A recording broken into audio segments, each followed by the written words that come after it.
주요 뉴스입니다. MBN 취재 결과 화천대유 대주주 김만배 씨가 검찰 조사에서 신학림 전 언론노조 위원장의 출간이 되지 않은 책 3권의 판권을 구매한 것이라는 취지로 진술한 것으로 확인됐습니다. 검찰은 특별수사팀을 구성해 김 씨의 허위 인터뷰 의혹을 집중적으로 수사하기로 했습니다. 쌍방울 대북송금 의혹 출석 문제로 검찰과 신경전을 벌였던 이재명 더불어민주당 대표가 모레 출석 조사를 받습니다. 5번째 검찰 출석입니다. 중국 가입자들의 보험금 수령이 늘면서 민간 보험사들의 대표 상품인 실손보험 및 직격탄을 맞고 있습니다. 중국에서 한국 실손보험 빼먹는 법까지 공유되고 있습니다. MBN 취재 결과 지난달 서울의 한 정신병원에서 탈출을 시도했던 환자 2명이 잇따라 추락하는 사고가 일어났습니다. 병원 측은 환자 추락 3시간 뒤에야 사고 발생을 인지했는데 전문가들은 정신병원 환자 관리에 문제가 있다고 지적합니다. 단독 보도합니다.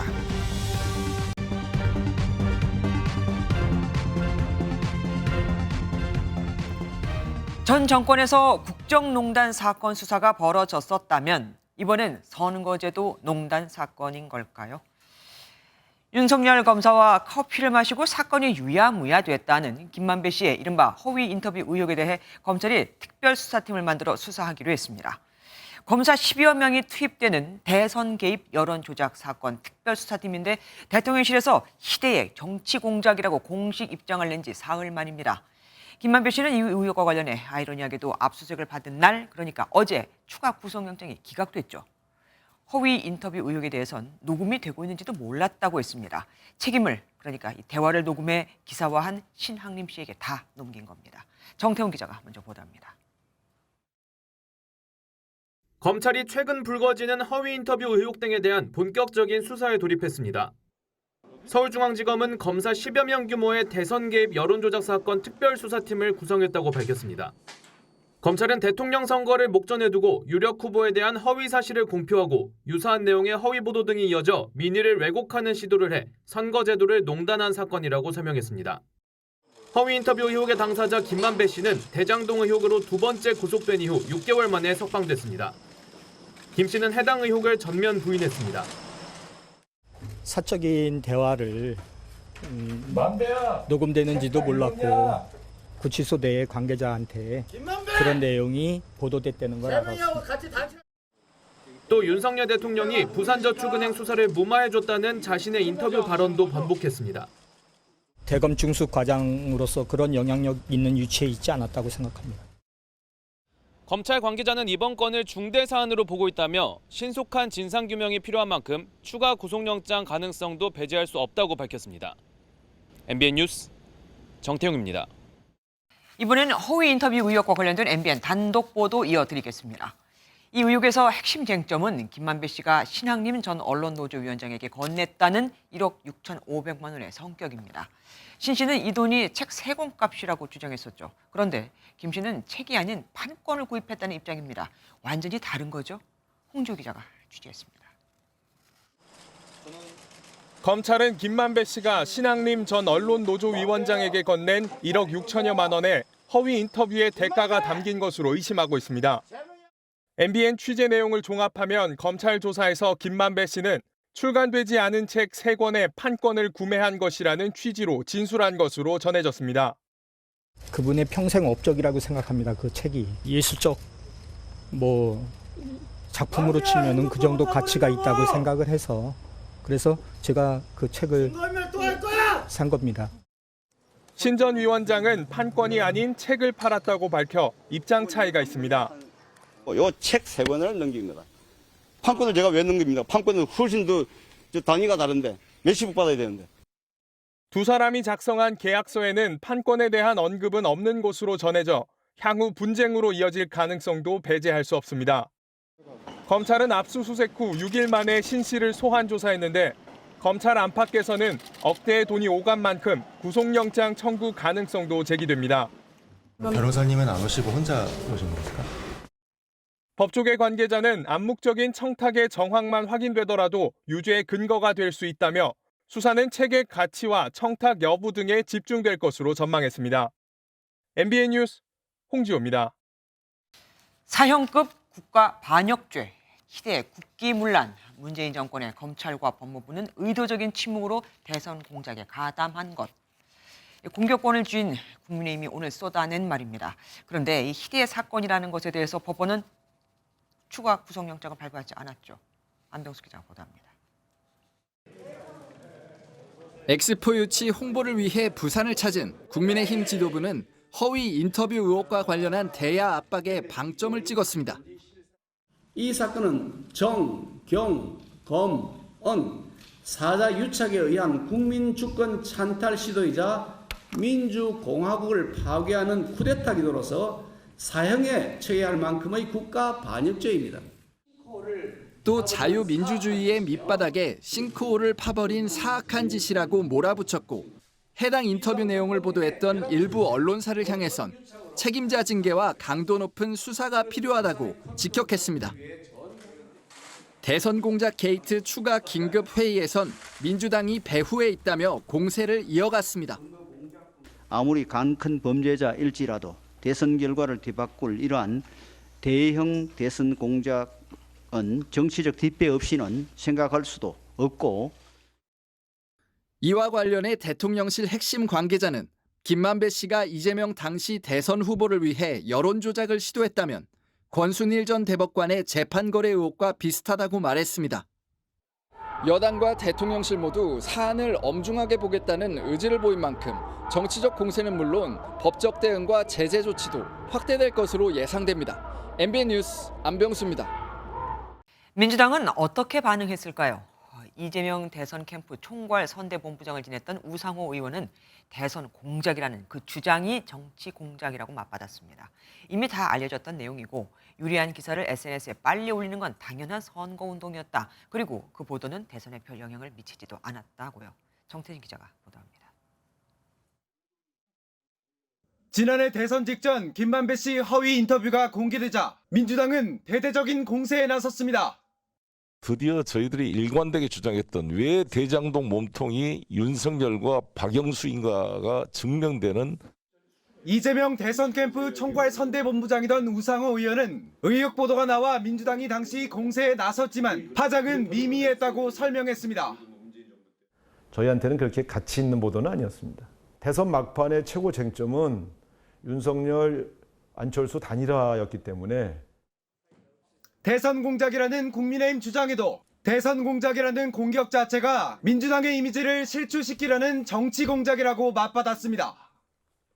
관련 기사를 SNS에 빠르게 공유하는 것도 캠페인의 일환인데 그걸 근거로 공작이라고 하는 것도 말이 안 된다는 지적입니다. 선거 당시의 긴박한 상황에서는요, 1분 1초가 아깝습니다. 우리에게 유리한 보도가 나오면 10분 아니라 5분 사이에도 바로바로 대응하도록. 민주당 내부에선 다시 한번 특검에 힘이 실리는 모습입니다.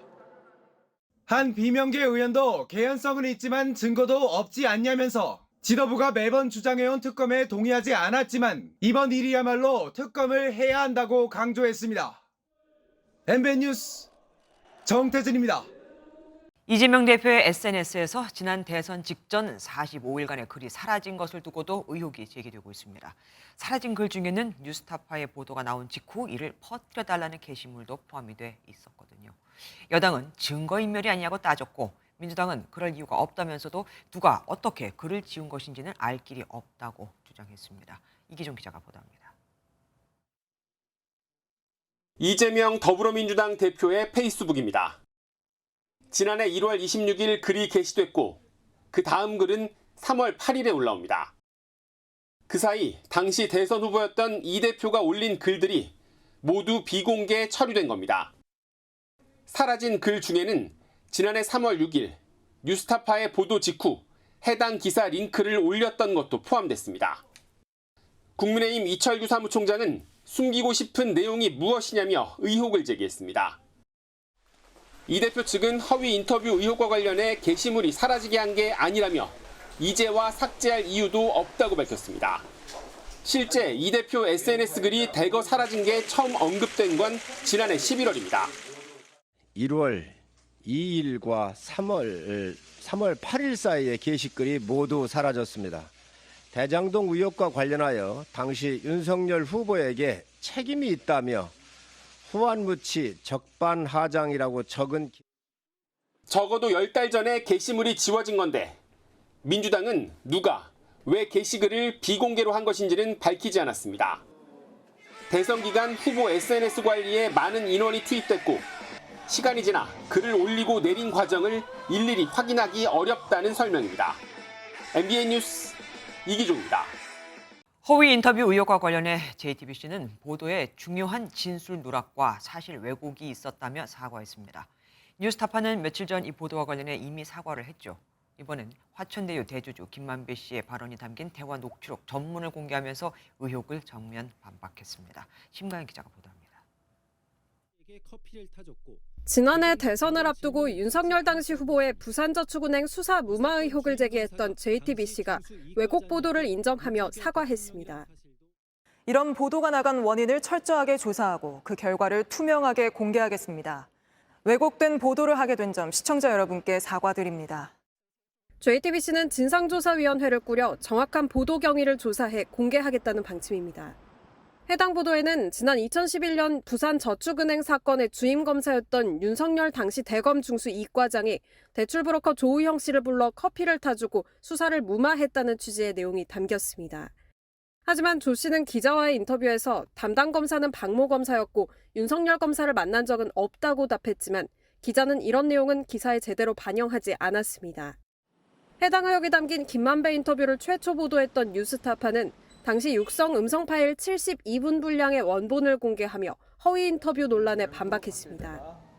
녹음 파일 중에는 김만배 씨가 신전위원을 입단속하는 목소리가 여럿 담겨 있는데 조영이 그러니까 박영수가 기사 나가면 나는 이런 정황을 고려할 때 검찰 주장대로 사전에 기획된 인터뷰라고 볼 수 없는 사적 대화라는 게 뉴스타파 측 주장입니다. MBN 뉴스 심가현입니다. 뉴스타파 측의 네이버에 이어 카카오도 해명을 요구했습니다. 해명을 듣고 뉴스 콘텐츠 제휴 계약을 해지할 사안인지 검토해보겠다는 겁니다.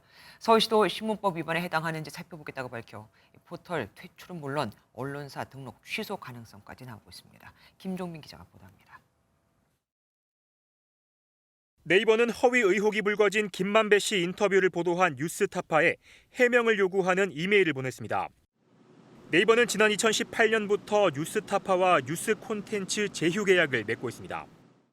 네이버 뉴스 콘텐츠 제휴 약관을 보면 일정 요건에 해당할 경우 서면으로 계약 해지를 통보할 수 있다고 나와 있습니다. 이번 보도가 계약 해지 사안에 해당하는지 들여다보겠다는 겁니다. 당장 정해진 절차나 이런 거는 없고요. 현재로서 일단 이야기해보자 정도라고 보시면 돼요. 해지 사유에 해당하면 일단 실제로 이제 계약 해지가 이루어졌던 경우도 있긴 한데 이동관 방송통신위원장 역시 취임 첫 일성으로 포털 개혁을 강조한 만큼 어느 정도 영향을 미칠 것으로 보입니다. 뉴스타파와 뉴스 콘텐츠 제휴 계약을 맺고 있는 또 다른 포털 카카오 역시 뉴스타파 측에 설명을 요청했다고 밝혔습니다. 뉴스타파가 언론사로 등록돼 있는 서울시도 이번 사안이 신문법 위반에 해당하는지 살펴보겠다고 밝혔습니다. 신문법 22조는 언론의 보도 내용이 발행 목적을 반복해서 위반한 경우 지자체장이 발행 정지를 명령하거나 법원에 등록 취소 심판을 청구할 수 있다고 규정하고 있습니다. 서울시는 검찰 수사를 지켜본 뒤 문화체육관광부와 함께 신문법 위반 여부를 검토할 계획입니다. MBN 뉴스 김종민입니다.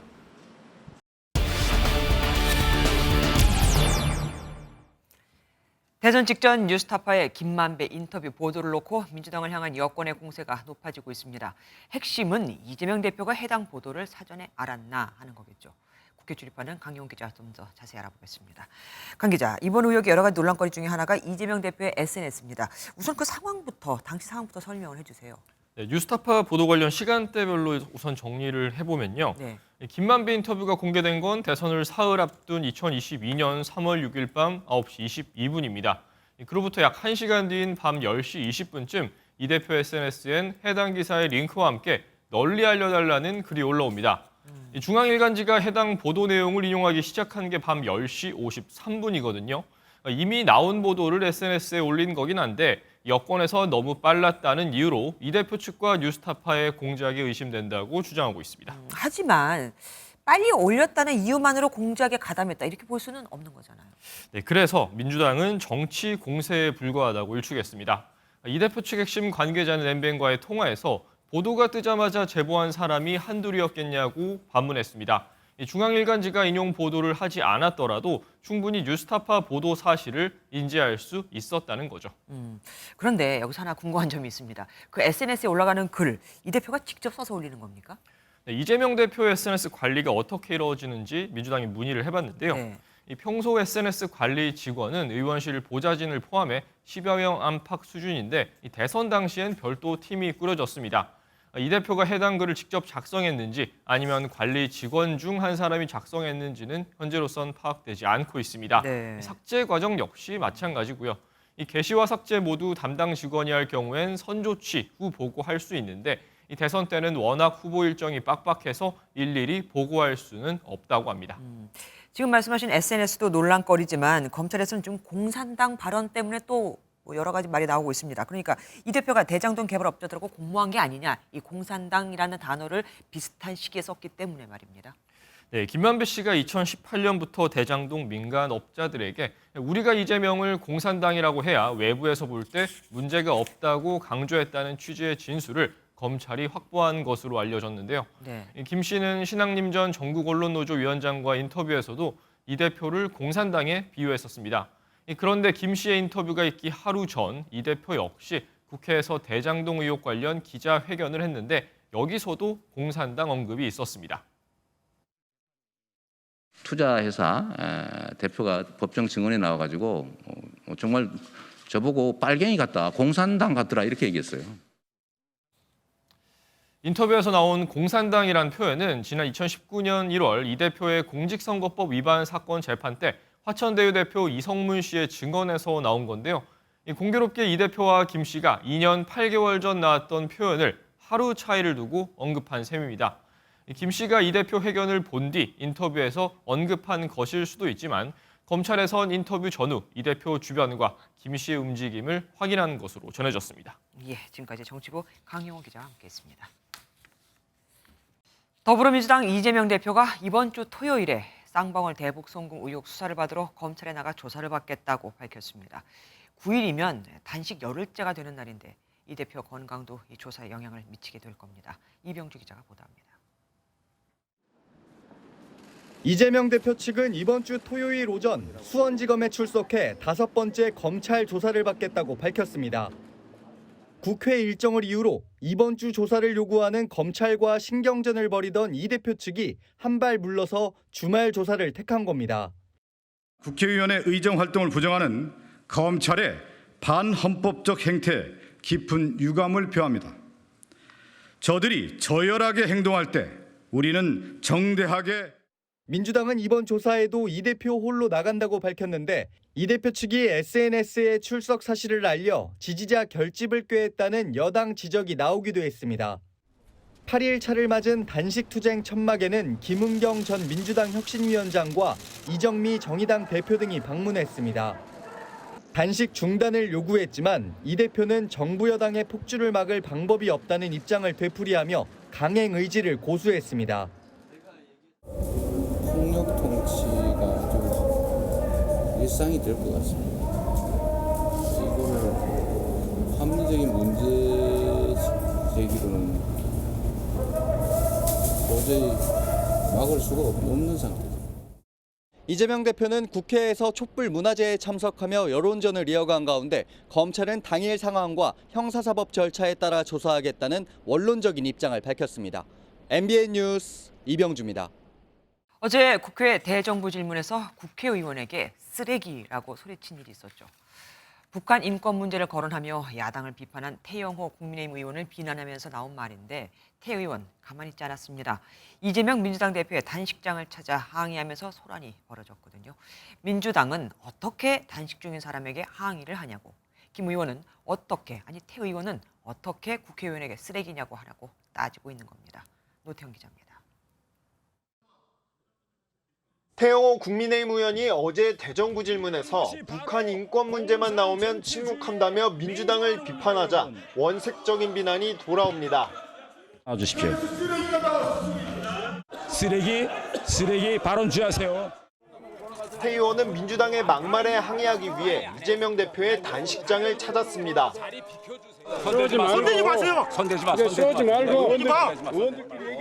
야당 의원들이 가로막으면서 소란이 벌어졌다가 이 대표가 들어오도록 하면서 면담이 시작됩니다. 하고 싶은 얘기 하라고. 했는데 어제 제가 웬만하면 넘어가겠어요. 그런데 빨갱이, 북한에서 온 쓰레기, 공산당 부역자, 아니 이런 말이 이거.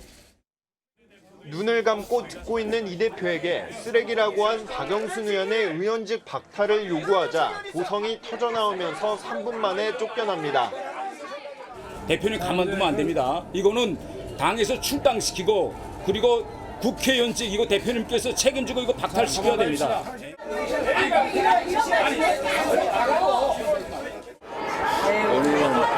엄청 억울했던 거 박영순 의원은 태 의원의 항의에 먼저 야당을 향한 비난과 모욕에 대해 사과한다면 사과를 하겠다고 밝혔습니다. MBN 뉴스 노태현입니다. 조국 전 법무부 장관의 북콘서트에 현직 검사이자 서울중앙지검장을 지낸 이성윤 법무연수원 연구위원이 깜짝 게스트로 등장했습니다. 무대에 올라 윤석열 사단은 전두환의 하나회 같다며 윤 대통령을 향해 강도 높은 수위의 비판을 쏟아냈죠. 윤 대통령은 무도한 사람, 조국 전 장관은 해안이 있는 사람이라고도 했습니다. 법무부는 감찰을 검토하고 있습니다. 이상엽 기자입니다. 조국 전 법무부 장관이 자신의 수필 DK 눈물 출간 기념 북콘서트를 열었습니다. 상권 분립이다 또는 민주주의다 또는 뭐 수사의 독립성이다. 본인이 대통령이 되고 난 뒤는 그 의미는 모두 다 사라진 거죠. 행사 진행을 맡은 최강욱 더불어민주당 의원이 관객석에 이성윤 법무연수원 연구위원이 있는 걸 보자 이 연구위원을 무대로 올라오겠습니다. 윤석열 전 총장과 사법연수원 동기로서 30년간 부대끼고 그 사람의 무도함을 누구보다도 옆에서 많이 지켜봤습니다. 이 연구위원은 과거 조 전 장관 재임 시절 법무부 검찰국장을 맡아 함께 일한 인연이 있습니다. 전두환의 하나에 비교될 정도로 윤석열 라인의 수사 방식, 수사 방법, 이 무도함. 법무부는 조 전 장관의 공소 유지를 책임졌던 이성윤 당시 중앙지검장이 정치적인 행사에 현직 검사 신분으로 참석하여 부적절한 발언을 한 사안이라며 감찰을 검토하고 있다고 밝혔습니다. MBN 뉴스 이상엽입니다. 아세안 정상회의 참석자 인도네시아 자카르타에 머무르고 있는 윤석열 대통령이 리창 중국 총리와 예정이 없던 한중 회담을 가졌습니다. 여기서 어떤 얘기가 오갔을까요? 원준희 기자입니다. 윤 대통령이 중국 2인자 리창 총리와 별도로 자리를 마련했습니다. 지난해 11월 시진핑 주석과의 정상회담 이후 10달 만에 열린 중국 최고위급 인사와의 한중 회담입니다. 대통령실 핵심 관계자는 캠프 데이비드 이후 첫 한중 회담인 만큼 만나는 것 자체에 의미가 있다고 밝혔습니다. 일중 관계가 여전히 껄끄러운 가운데 한미일 협력에 대해 중국과 대화 창구를 마련한 것 자체가 외교력을 발휘한 성과라는 설명입니다. 윤 대통령은 앞서 아세안 회원국과 미국, 중국, 러시아 등이 함께하는 동아시아 정상회의에 참석해 다시 한번 러시아를 강하게 압박했습니다. 라브로프 외무장관이 지켜보는 가운데 우크라이나 침공은 국제법 위반이라고 지적했고 북한과의 무기거래 논의에 대해서는 안보리 상임이사국의 책임이 무겁다고 말했습니다. 힘에 의한 일방적인 현상 변경 시도는 어떠한 경우에도 용납할 수 없다는 것이 국제법 원칙입니다. 또 북핵은 회의에 참석한 모든 국가들을 타격할 수 있는 실존적 위협이라며 자금줄 차단을 위한 노력에 동참해달라고 재차 촉구했습니다. 윤 대통령은 규칙 기반의 해양 질서가 확립돼야 한다며 남중국해 문제도 거론했는데 원칙에 기반한 가치 외교 기조를 이어가는 모습입니다. 자카르타에서 MBN 뉴스 원중입니다. 어제 귀찮고 복잡해서 실손보험 청구조차 하지 않은 액수가 3천억 원이 넘는다는 소식 보도해드렸는데 거꾸로 중국에서는 한국 건강보험에 이어 이젠 한국 실손보험 빼먹는 법까지 공유되고 있다는 걸 아십니까? 100만 원을 내고 124만 원을 타가는 수준이라고 하는데 이렇게 만들어진 손실은 보험료만 꼬박꼬박 내고 보험금 탈 일은 없는 내국인들이 다 감당해야 합니다. 박규영 기자가 보도합니다. 한국보험 꿀팁을 전수해주겠다며 중국 SNS에 올라온 영상입니다.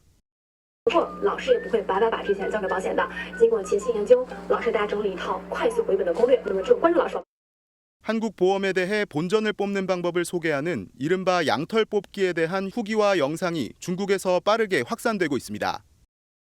한 중국인은 치료비로 190만 원을 내고 여러 보험사에서 총 700만 원을 타냈다는 후기글을 올리기도 했습니다. 소문이 번지면서 중국인 국내 보험 가입자 수도 늘고 있습니다. 국내 대형 세계 보험사의 지난해 말 기준 외국인 실손보험 가입 건수는 20만 7천 건으로 이 중 70%가량인 14만 6천여 건이 중국 국적이었습니다. 실손의료보험에 가입한 외국인 중에 타 국적 대비 중국 국적 가입건 비중이 높습니다. 아무래도 국내에 거주하시는 중국 국적 분들이 많기 때문인 것. 문제는 손해율입니다. 지난해 중국인 국적 가입건의 위험 손해율은 117.7%로 그 외 외국인 가입건 손해율을 크게 웃돕니다. 특정 보험사에서는 무려 124%의 손해율이 나타났는데 100만 원을 내고 124만 원을 타갔다는 뜻입니다. 느슨한 가입 요건을 손질하는 등 관련 제도 개선이 필요하다는 주장이 나옵니다. MBN 뉴스 박규원입니다. 자세한 이야기 경제부 최우미 기자와 더 나눠보겠습니다. 최 기자 어서 오십시오. 앞서 뉴스 보면서 가장 먼저 든 생각이 외국인이 그렇게 쉽게 가입이 되나 하는 거였습니다. 어떻게 된 겁니까? 네, 외국인이라도 국민건강보험에 가입돼 있다면 실손보험에도 가입할 수가 있습니다. 건강보험은 한국에서 6개월 이상 거주하면 가입할 수 있고요. 그러니까 한국에서 6개월 이상 거주하면 외국인과 동일하게 국민건강보험 혜택도 보고 실손보험도 가입할 수 있는 겁니다. 위험 손해율이 124%다. 이게 참 와닿질 않습니다. 네, 뭐 최근 3년간 지급된 보험금을 그래서 좀 살펴봤는데요. A보험사에서 3년간 1억 8,711만 원을 받아간 사람이 있었고요. 이게 한 명의 이야기입니다. 그리고 B보험사에서는 3년간 9,441만 원을 수령한 사람이 있었습니다. 질환은 대부분 이 치료비가 많이 드는 암 같은 중증 질환이었고요. 그런데 합법적으로 가입을 한 거잖아요. 지금 말씀대로라면. 그런데 이거를 정해진 보상을 받는 것 자체를 두고 우리가 뭐라고 할 수는 없는 거 아닙니까? 맞습니다. 그 자체를 문제 삼을 수는 없죠. 그런데 자신의 병력을 숨기고 가입하는 게 가능하다는 점이 문제입니다. 우리는 실손보험 가입하려면 과거에 무슨 병에 걸렸었는지, 뭐 수술을 했던 적은 없는지, 가족력은 뭐가 있는지 굉장히 까다롭게 검사를 하잖아요. 심사를 하잖아요. 병력이 있으면 가입 자체를 거부당하기도 하고요. 그런데 외국인은 자국에서 과거에 치료받았던 내용을 우리 보험사가 추적하는 게 실시간으로 뭐 이렇게 공유가 되는 게 아니니까 불가능에 가깝다 보니까 사실상 병력 확인을 제대로 못하고 가입이 되는 상황입니다. 그러면은 현지에서 병에 걸렸다는 사실을 알고 의도적으로 우리나라에 와서 이거를 속이고 그러니까 보험 혜택을 보는 경우도 있겠네요. 네, 맞습니다. 가장 흔한 사례를 소개해드리면요. 중국 현지에서 암 진단을 받고 그 사실을 숨긴 채 한국에 들어와서 실손보험에 가입한 뒤에 일정 기간이 지나고 국내 병원에서 치료를 받으면서 보험금을 받는 사례입니다. 사실 보험은 미래에 내가 병에 걸릴지 모르기 때문에 그 위험에 대비하기 위해서 드는 거잖아요. 그런데 이미 병에 걸린 뒤에 보험에 가입하는 게 가능하다고 하면 이건 더 이상 보험이 아닌 거죠. 이렇게 받아간 보험금은 결국 같이 그 보험에 든 내국인이 감당해야 되는 거고요. 그런데 이 고지 의무를 지키지 않아도 된다 그러면은 내국인하고 오히려 차별을 두는 거 아닙니까? 우리가 역차별을 당하는 것 같은데요? 네, 뭐 그런 이야기가 나올 수밖에 없는 상황인데요. 업계에서는 확인할 방법이 없으니 손을 쓸 수가 없다 이렇게 하소연을 합니다. 직접 한번 들어보시죠. 그 사람이 예전에 중국에서 중국이든 어디 다른 외국이든 있었을 때 어떤 병력을 갖고 있었는지는 사실 확인하기는 사실 어렵습니까? 근데 또 보험업법상이면 무조건 가입 못하게만 차등하고 그럼 또 그것도 욕먹거든요. 그러니까 아니라고 당연히 쓰면은 그거를 믿고 이제 해야 되는 부분인데. 네, 뒤늦게 병력이 있었음을 알게 되면 내국인 같은 경우에 보험사가 아예 계약 자체를 해지해버리거든요. 그런데 외국인은 이미 뭐 보험금을 타고 자국으로 가버렸다. 그러면 할 수 있는 게 없는 셈입니다. 안 그래도 만성적자라면서요, 실손보험이. 보다 합리적으로 운영될 수 있도록 좀 촘촘한 제도 개선이 필요합니다. 지금까지 최우미 기자와 함께했습니다. 철도용 전선을 훔쳐 팔고 서류를 위조해 주택 임차료를 빼돌리고 공사 관계자들한테 돈과 유흥을 대접받고 철길을 안전하게 깔고 또 관리해야 할 국가철도공단에서 이뤄지고 있는 일입니다. 심지어 성추행으로 중징계를 받고도 산하기관에 버젓이 재취업하는 경우까지도 있었습니다. 배준우 기자가 단독 보도합니다. 국가 소유의 철도 시설을 관리하는 국가철도공단 임직원을 대상으로 한 징계 의결서입니다. 지난해 토목직 3급 차장은 공단이 관리하는 창고에 침입해 740만 원 상당의 철도용 구리선을 훔쳤습니다. 전기 설비 총괄 부장은 공사를 맡긴 현장 대리인으로부터 650만 원 상당의 골프 가방을 선물 받는가 하면 통신설비 공사관리관이 현장 관리자에게 현금 100만 원과 유흥비를 접대받기도 했습니다. 최근 5년간 국가철도공단의 임직원 징계는 총 33건으로 금품 수수와 횡령이 16건으로 가장 많았고 근무 태만이 7건, 성희롱과 불법 촬영이 4건으로 뒤를 이었습니다. 성희롱과 성추행도 심각한 수준이었습니다. 한 부장은 회식 자리에서 남녀의 성기를 표현한 건배사를 반복해 정직 사유에 포함됐고 또 다른 처장은 하급자의 신체를 만져 정직 3개월의 중징계를 받았습니다. 심지어 해당 처장은 중징계를 받고도 올해 5월 퇴직해 철도공단의 출자 회사에 감사로 버젓이 재취업했습니다. 퇴직 공직자의 전관 예우를 막기 위해 취업 제한 여부를 확인하고 심사하도록 하고 있지만 형식적이라는 비판이 나옵니다. 중징계를 받은 직원이 출자 회사에 재취업한 것은 현행 취업 심사 제도가 유명무실하다는 것을 여실히 보여주고 있습니다.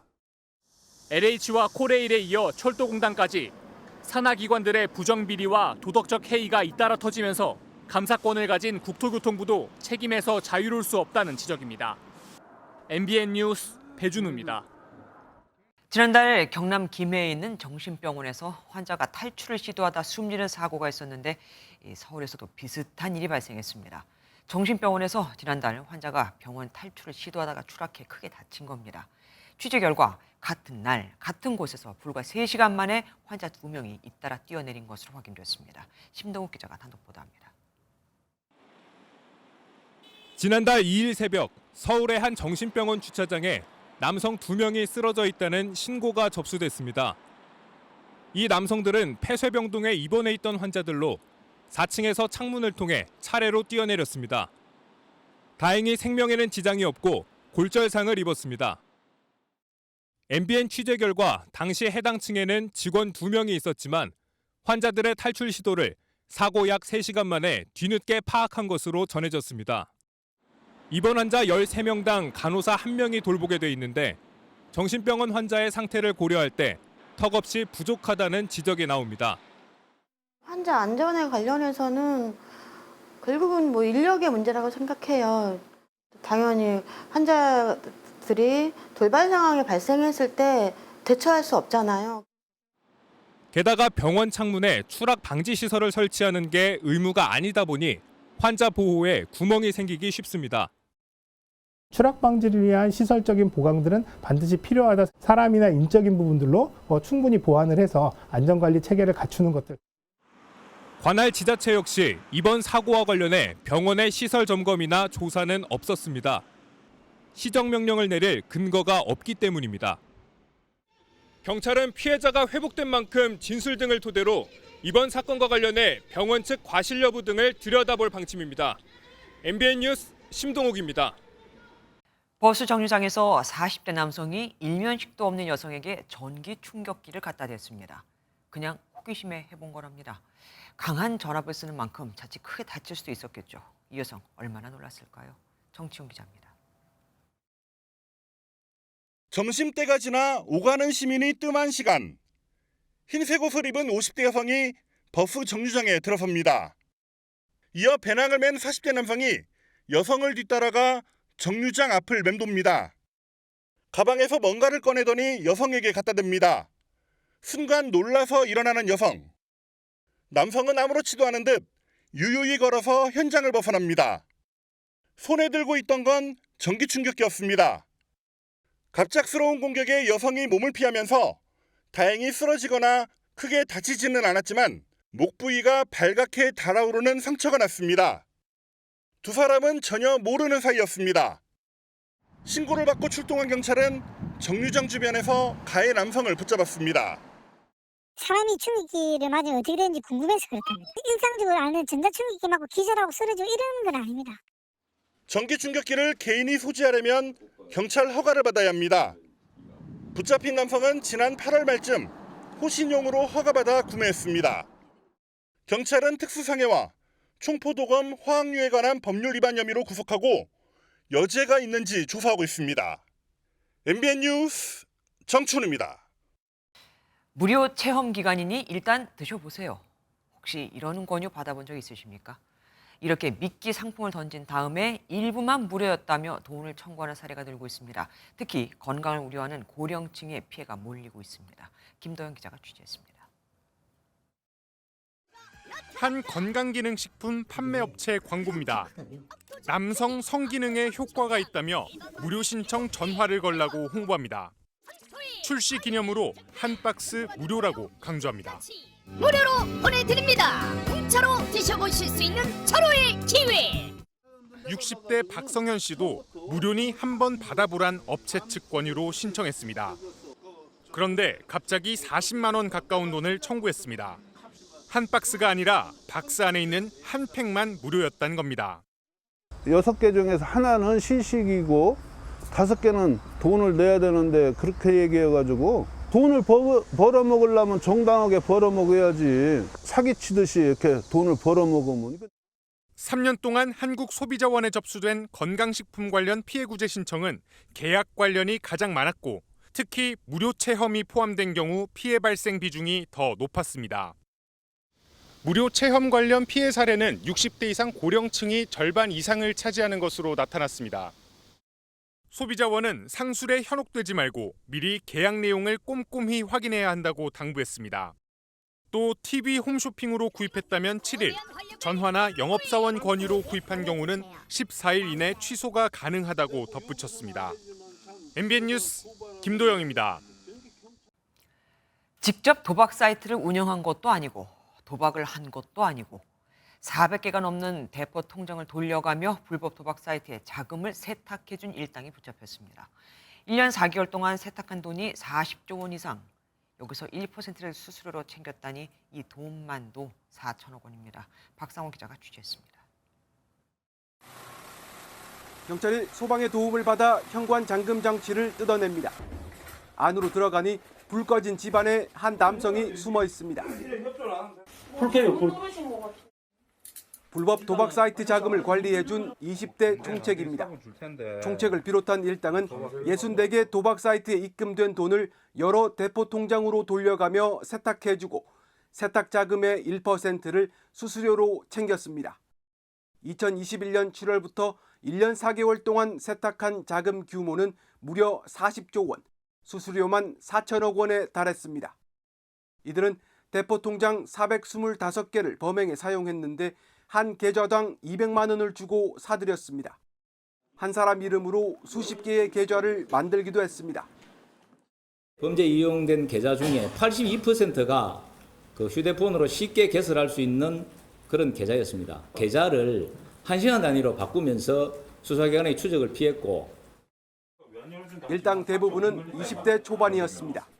막대한 수익금으로 고급 아파트를 사고 억대 스포츠카를 몰고 다니며 초호화 생활을 즐겼습니다. 경찰 수사가 시작되자 자산 대부분을 처분했는데 300억 원 정도는 가상화폐로 빼돌린 정황이 확인됐습니다. 경찰은 자금 세탁 일당 24명에게 도박 개장과 범죄단체 조직 혐의까지 적용하고 이들에게 대포 통장을 판 77명도 함께 입건했습니다. MBN 뉴스 박상호입니다. 종신형을 선고받은 살인범이 교도소 벽을 타고 탈옥해 미국이 발칵 뒤집혔습니다. 살인범의 활보에 놀란 지역 학교들은 일시적으로 폐쇄됐죠. 탈옥하는 모습 지금 보고 계시죠? 이 모습 또한 놀랄만 합니다. 수흥정 기자가 보도합니다. 미 펜실베니아주 체스터 카운티 교도소에서 공개한 영상입니다.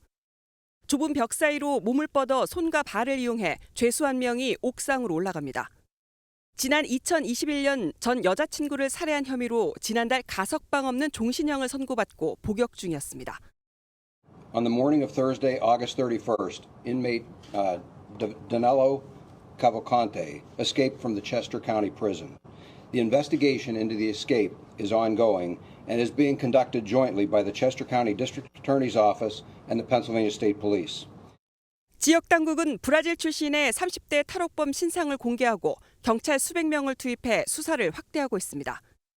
수차례 목격담이 전해지는 가운데 지난 5일에는 교도소 인근 주택가와 식물원 카메라에 포착되기도 했습니다. 교도소 인근 2개 학교는 수업을 취소하고 건물을 일시 폐쇄했습니다. Lock your doors, lock your cars. He is still considered an extremely dangerous individual. 일주일째 탈옥범의 행방이 묘연하자 주민들은 불안을 호소합니다. I just put a couple of new bolts on 2 doors. I keep the car locked so that yes, unfortunately, I have changed my way of thinking about my exposure to whatever. 미 연방보안청은 탈옥범이 2017년 브라질에서 살인을 저질러 수배 대상에 오르자 미국으로 건너왔다고 밝혔습니다. MBN 뉴스 송주영입니다.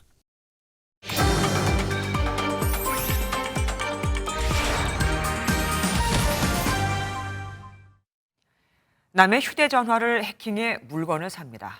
그리고 구매를 취소하면 돈이 환불되겠죠. 이 돈은 자기 통장으로 받습니다. 휴대전화 주인은 여기까지도 황당할 텐데 이 돈이 환불되는 국내 유명 페이 업체에 연락을 해봤더니 우린 은행이 아니니까 어쩔 수가 없다. 돈을 받아간 사람의 계좌번호도 개인정보니까 알려줄 수 없다고 합니다. 돈을 가져가고 빼오는 계좌는 만들어 이용하게 하면서 책임을 안 진다는 거죠. 제보엠 윤현지 기자가 취재했습니다. 지난달 2일 급한 일이 있다며 발송된 링크를 확인해달라는 딸의 문자를 받은 70대 A씨. 악성 코드가 담긴 링크를 열어봤는데 당일 저녁 8시쯤 A씨 계좌에서 980만 원씩 2차례에 걸쳐 한 회사의 가상 계좌로 돈이 이체됐습니다. A씨 돈이 송금된 곳은 비페이 회사의 가상 계좌였습니다. 알바를 써서 이렇게 고가의 물건을 산 다음에 취소를 하고 그걸 알바의 통장으로 돈을 받은 다음에 그걸 회수해 간다. 이렇게 범죄가 지금 현재 이루어지고 있다. 이렇게 이제 얘기하더라고요. 곧바로 해당 업체에 문의를 해보니 이미 환불 절차가 완료돼 아무것도 할 수 없다는 답변만 돌아왔습니다. 우린 모른다. 법대로 하는 거다. 이렇게만 나오고 이런 피해가 이제 쏙쏙 나오는 걸 듣고 있는데 어떤 것을 노력하겠다. 그런 말만 하고 지급이 완료된 건 저희가 어떻게 할 수 있는 게 없는 게 맞고요. 저희가 정확하게 사건 사고를 파악한 건 또 아니고 그리고 저희가 은행이 아니잖아요. 그러니까 저희가 지급 정지를 할 수 있는 게 없더라고요. 비페이는 은행이 아니기 때문에 계좌에 대한 지급 정지를 요청할 권한도 없고 개인정보보호법상 환불을 받은 계좌도 알려줄 수 없다는 겁니다. 이런 페이 회사를 거치는 보이스피싱 범죄는 지난 8월 기준 올해에만 351건, 1억 원이 넘는 피해가 발생했습니다. 전문가들은 피해를 막기 위해선 이런 페이 회사들의 직접 신고가 필요하다고 지적합니다. 도움을 받으려면 협조가 없이는 불가능하잖아요. 이 계정이 누군지도 모르고. 근데 사실은 또 사기를 당했다고 볼 수가 있어요. 어떻게 말하면 입금해준 자기가 통장을 개설한 국민은행에다 전화해도 되는 거죠. 저 이체했는데 저기 막아주세요 이렇게. 서울 은평경찰서에서 사건을 넘겨받은 서울경찰청 사이버수사대가 직접 조사에 착수했습니다. MBN 뉴스 윤현지입니다. 올 여름은 여러 기록을 세웠습니다. 강수량도 예년보다 월등히 많았고 여름 석 달 모두 기온이 평년보다 높았죠. 아침엔 기온이 떨어져도 한낮 무더위는 당분간 계속 이어질 거라고 합니다. 최돈희 기자가 보도합니다. 바람이 불어도 햇볕 아래는 여전히 여름입니다. 수그러들 것 같던 폭염이 하루하루 이어지더니 9월 중순을 앞두고 있습니다. 8월 초중 정도 더운 것 같아요. 그때는 옛날에는 이제 말복 지나면 안 덥잖아요, 별로. 근데 지금은 많이 덥더라고. 올여름 평년보다 더 덥고 비도 많았던 여름으로 기록됐습니다. 올여름 전국 평균 기온은 24.7도, 평년보다 1도가 올랐습니다. 특히 이번 여름처럼 6, 7, 8월 석 달 모두 평균 기온을 웃돈 건 지금까지 3번밖에 없었습니다. 역대급 더위에 폭염과 열대 일수도 많았습니다. 평균 폭염 일수는 13.9일로 평년보다 3일 더 길었습니다. 열대 역시 평년보다 많았고 최저 기온도 역대 2번째로 높았습니다. 장맛비도 유례 없이 강력했습니다. 전국 평균 강수량은 1018.5mm로 평년보다 290mm 넘게 내렸습니다. 특히 정체전선이 장기간 머문 남부 지역엔 710mm가 넘는 기록적인 폭우가 쏟아졌습니다.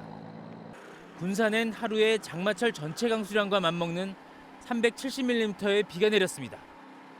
태풍 카눈이 강타한 속초엔 하루 동안 368mm의 폭우가 쏟아졌습니다. 모두 1일 강수량으론 최고 기록입니다. 북태평양 고기압의 움직임이 예전과 달랐고 북쪽 찬공기와 남쪽 열대저기압 등 한반도 상공의 기압 배치가 복잡했던 탓입니다. 날씨 변동성은 여전합니다. 아침엔 기온이 크게 낮아지겠지만 30도 안팎의 한낮 늦더위는 당분간 이어지겠습니다. 차고 건조한 고기압의 영향권에 들면서 전국이 대체로 맑겠고 낮 동안 기온이 오르면서 낮과 밤의 기온차가 크게. 기상청은 본격적인 가을은 이번 달 하순부터 시작되겠다고 내다봤습니다. MBN 뉴스 최동입니다. 제11호 태풍 하이쿠이가 중국 남부를 휩쓸며 어제 하루에만 500mm가 넘는 폭우가 쏟아진 곳까지 나왔습니다. 구조하러 간 구조대원들이 목숨을 잃을 정도였죠. 중국에선 지난달에만 폭우와 가뭄 등의 자연재해로 무려 890만 명의 이재민이 발생했습니다. 베이징에서 윤석정 특파원이 전해갔습니다. 물에 완전히 잠긴 도로 위로 구조보트가 어둠을 헤치고 이동합니다. 이내 침수된 버스에 도착한 구조대원들은 안에 갇혀있는 승객들을 한 명씩 빼내 보트에 싣고 대피시킵니다.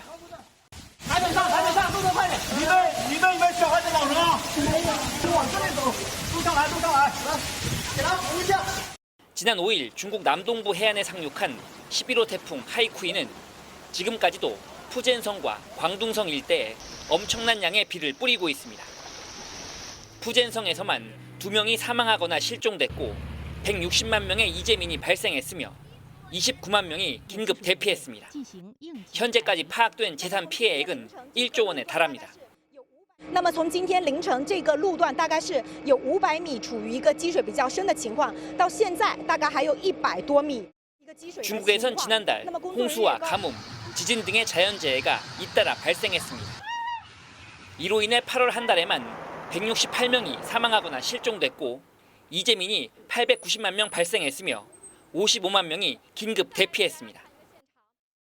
또 가옥 4만 채가 파손됐고 농경지 230억 7천만 제곱미터가 피해를 보는 등 경제 손실만 6조 원을 훌쩍 넘긴 것으로 집계됐습니다. 베이징에서 MBN 뉴스 윤석정입니다. 벌에 쏘여 숨진 사망 사고의 절반 정도는 8개월에 발생한다는 걸 아십니까? 벌초, 성묘, 산행 등 야외 활동이 확 증가하는 때니까요. 특히 말벌은 늦가을까지 개체수가 급증한다니 방심해서는 안 되겠습니다. 최희지 기자가 보도합니다. 지난달 21일 경기 가평군 주금산을 찾았던 70대 남성이 말벌에 쏘여 숨졌습니다. 이런 벌쏘임 사고는 지난 5년간 총 5천 건이 넘게 발생할 만큼 빈번합니다. 이 중 절반 이상은 8월에서 9월에 집중돼 있어 가을철 외부 활동에는 특히 주의가 필요합니다. 요즘에 이제 말벌 개체수가 많이 늘어나는 이유는요. 말벌들이 그 늦가을까지 세력 확장을 가장 많이 하는 시기거든요. 그래서 요즘에는 말벌이 많이 보이는 시기이기도. 벌에 쏘일 경우 응급처치에도 사망에 이를 수 있는데 실제로 매년 4.8명이 벌에 쏘여 목숨을 잃습니다. 이 중 대부분은 전신 알레르기 반응인 아나필락시스 쇼크로 사망합니다. 급격하게 증상이 발현되는 만큼 관련 증상이 있을 때 즉시 119에 신고하는 등 빠른 대처가 중요합니다. 벌에게 공격을 당했을 때는 안면부와 머리를 최대한 손으로 보호한 채 빨리 자리에서 이탈을 하는 거죠. 벌침을 제거를 해야 하는데요. 카드와 같은 곳으로 살살 긁어서 남아있는 침이 없도록. 벌에 쏘이지 않기 위한 사전 예방도 중요합니다. 저는 지금 검은색 상의를 입고 있습니다. 벌은 이런 어두운 계열의 공격성을 보이므로 벌쏘임 예방을 위해서는 흰색이나 밝은색 계열의 옷을 착용하는 것이 좋습니다. 향수나 스프레이 등 향이 있는 물품의 사용을 자제하고 소매가 긴 옷을 입어 팔, 다리 노출을 최소화하는 것도 좋은 예방법입니다. MBN 뉴스 최희지입니다. 중국 화웨이가 독자 개발한 반도체 칩을 장착한 스마트폰을 공개하자 미국이 놀랐나 봅니다. 칩을 공급한 중국 업체를 조사하겠다고 나섰거든요. 또 화웨이 폰에 SK 하이닉스 반도체가 들어갔다는 소식이 전해지면서 하이닉스가 자체 조사에 착수하기도 했죠. 이런 미국의 전방위적인 압박에 중국, 이번엔 애플 아이폰 금지령을 내렸습니다. 중국은 애플의 가장 큰 고객이죠. 장가희 기자가 보도합니다.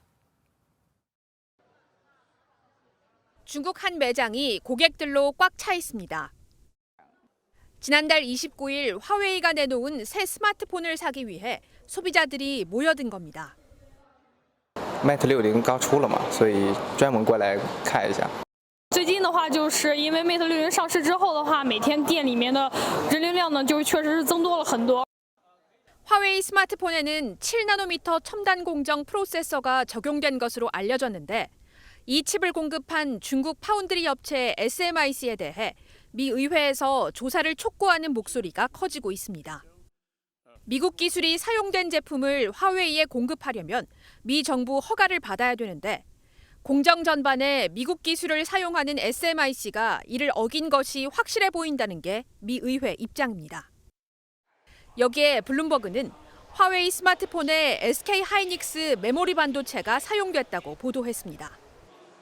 특히 SK 하이닉스가 화웨이에 부품을 공급한 유일한 글로벌 기업이라고 전했는데 SK 하이닉스는 제재 이후 화웨이와 협력하지 않고 있다며 조사에 착수했다고 답했습니다.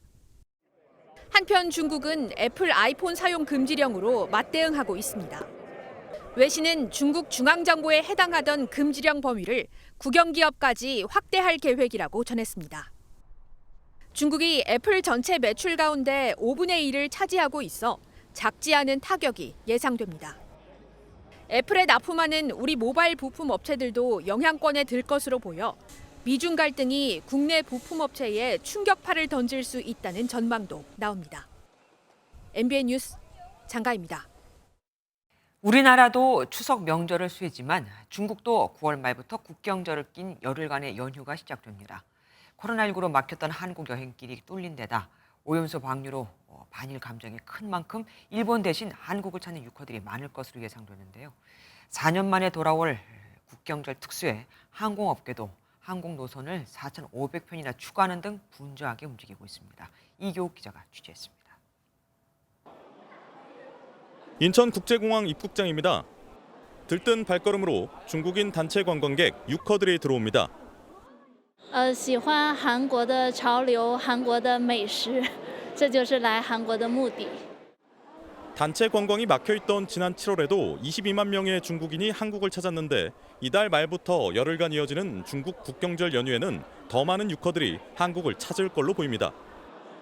오염수 방류로 중국에서 노접행 움직임이 일고 있어 업계는 반사이익을 기대하는 모습입니다.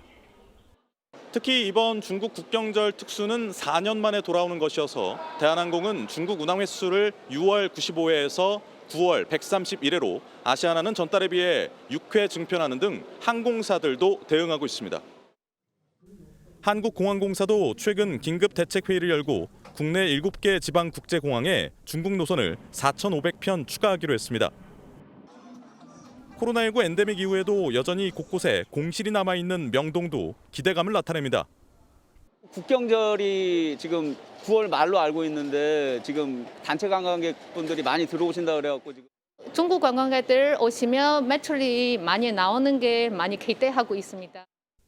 한국은행은 하반기에 220만 명의 중국인이 입국해 GDP의 0.06%를 견인할 거란 전망을 내놨지만 중국 경기 침체로 유커들이 예전만큼의 구매력을 가지진 못한다는 시각도 있습니다.